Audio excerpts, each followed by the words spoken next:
Hi there. Just as the whole world was getting nervous about the escalating conflict between the United States and Iran, the whole world was rocked again in the nervous expectation of another great danger. This time, it was happening in the Chinese city of Wuhan, reminiscent of a film about the zombie apocalypse. Of course, we are talking about the coronavirus.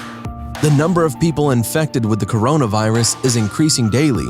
But before panic and preparing for the apocalypse begins, let's not rush to judgment and understand what kind of virus this is and what to expect from it. To begin with, Chinese officials withheld some information about the coronavirus. For several weeks, authorities in Hubei hid real information about the epidemic. A new coronavirus appeared in Wuhan in early December 2019. But this is no surprise, as they were also confused about the virus that caused the SARS epidemic in 2003, and that completely disappeared from the human population a year later. 17 years ago, Chinese authorities were guilty of hiding for 4 months from the whole world and their citizens information about SARS that was caused by another coronavirus. This led to an epidemic which first spread throughout mainland China and then spread to other territories and countries. Hong Kong, Taiwan, and Canada were particularly affected. It was the appearance of the virus in Hong Kong that forced the Beijing authorities to recognize the problem and ask for international help. After that, officials said that they learned a lesson. Openness is the main tool in the fight against the epidemic. So, on December 31st, Chinese authorities informed the World Health Organization that cases of pneumonia of unknown origin were reported in the province. And on January 7th, Chinese biologists were able to isolate a new pathogen, related but not identical to the SARS virus. By January 10th, they also decrypted the virus's genome and published it for general use by biologists of all countries. A test appeared that revealed a new virus. A source of infection was also discovered, a market in Wuhan where they sold live wildlife which the locals would eat. It was closed on January 1st. But for 10 days from January 11th to January 20th, local authorities continued to prepare for the Lunar New Year's celebration on January 25th. On January 19th, in one of the districts, a banquet was held for 40,000 local residents. Local authorities clearly did not think about how to reduce the crowds. And it wasn't until January 20th that a message was sent out about the festivities and that they would be postponed without explanation. And then 2 days later, the city of Wuhan and neighboring cities were shut down for entry and exit.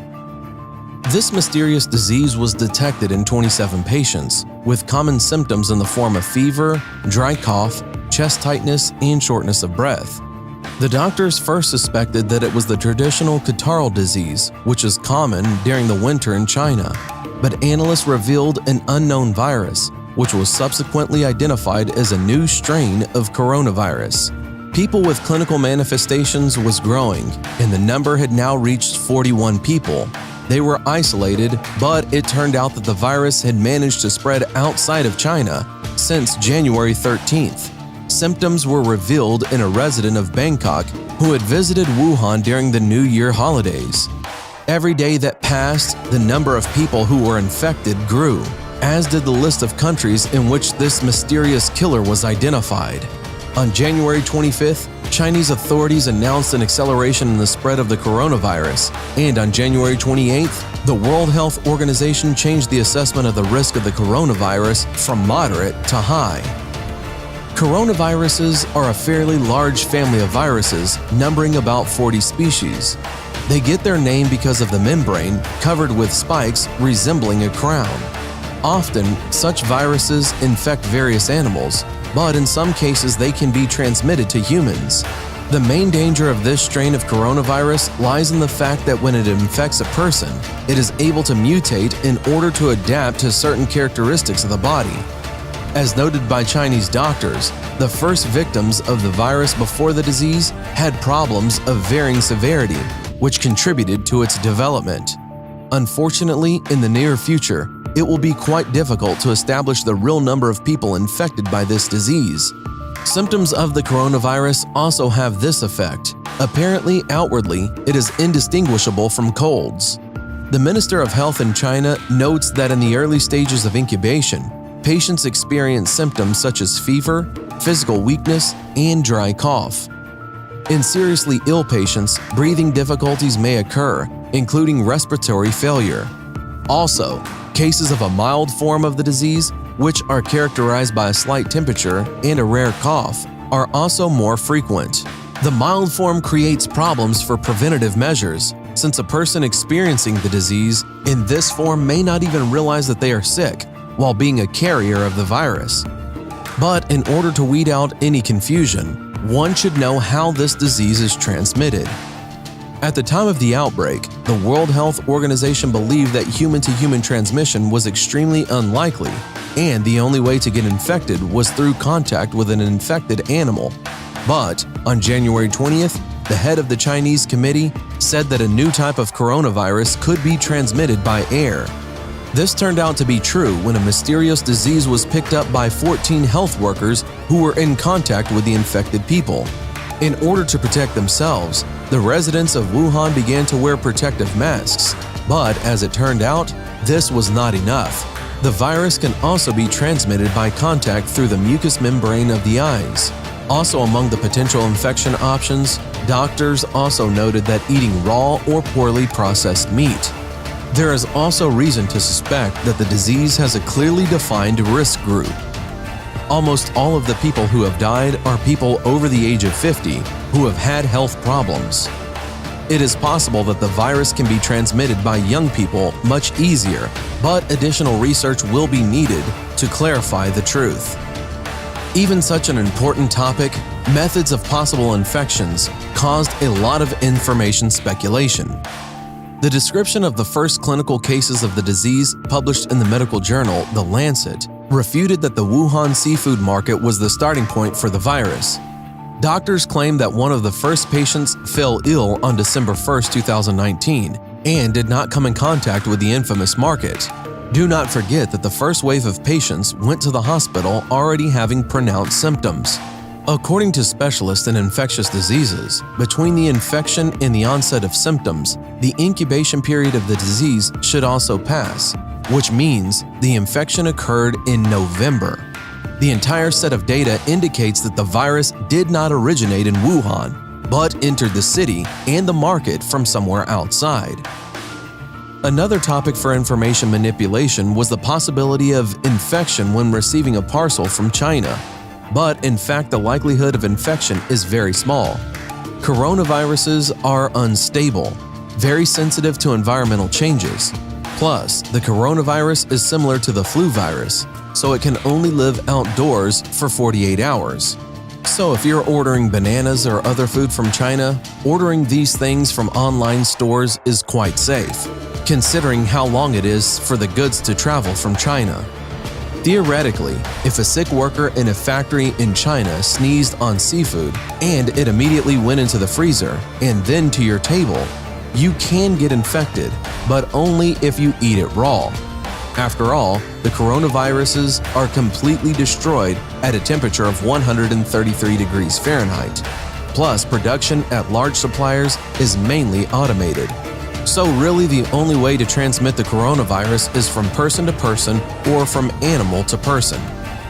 Despite the statements of doctors that it is not worth panic, extremely sad news comes from Wuhan. A nurse working in an isolated city recorded a video message that gained over 2 million views in a matter of hours. In it, she reports that the official media in China underestimate the real number of patients, and in Hubei province alone, these figures reach 90,000 people. China is a totalitarian state, and the issue of censorship is especially strong there. In addition, earlier in 2002, during the epidemic of acute respiratory syndrome, the Chinese authorities had already hidden cases of mass infection, so the words of the nurse sound quite believable. She also noted that the coronavirus mutation in the second form will be able to increase the number of infected to 1.5 million people around the world. For the first time in history, a city with a population of 12 million people was quarantined. The level of control over the situation in Wuhan is so high that in just a couple days, workers and volunteers converted an empty building into an emergency department with several thousand beds. Another hospital is being built 45 miles from Wuhan and is expected to be completed very soon. In addition, on January 28th, scientists from Hong Kong announced that they were able to develop a vaccine against coronavirus. Researchers modified the flu vaccine by adding surface antigens to the virus. However, you should not think that this development will instantly stop the emerging epidemic. The microbiologists responsible for the development of the vaccine note that it will take at least a year for clinical trials, after which it will be able to go into serial production. In the meantime, tests are being conducted. The task of all mankind right now will be to counter panic through the ability of filtering and analyzing information. As you can see, the outbreak of the coronavirus has generated a lot of diverse opinions of facts and obvious fakes. But the truth, as is usually the case, is somewhere in between. So who surely benefits from all this panic is the pharmaceutical companies that try to make a lot of money during this time of panic. Our task is to remain calm, not succumb to prevarications, and adequately assess the situation. But then what do we do to protect ourselves from the virus?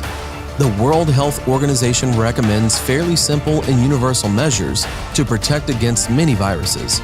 Wash your hands correctly and regularly for at least 20 seconds with soap and thoroughly washing all areas and then wipe them dry. If you do not have soap, use an antiseptic gel. Do not touch your face with dirty hands, especially the nose, mouth, and eyes. Do not approach people who cough or sneeze, as well as those who have a high fever. Cook your meat and eggs properly, that is, at a sufficient temperature. Take care of yourself, and if you consider the information from this release worthy, then don't forget to put like. Thanks for watching. Subscribe for more.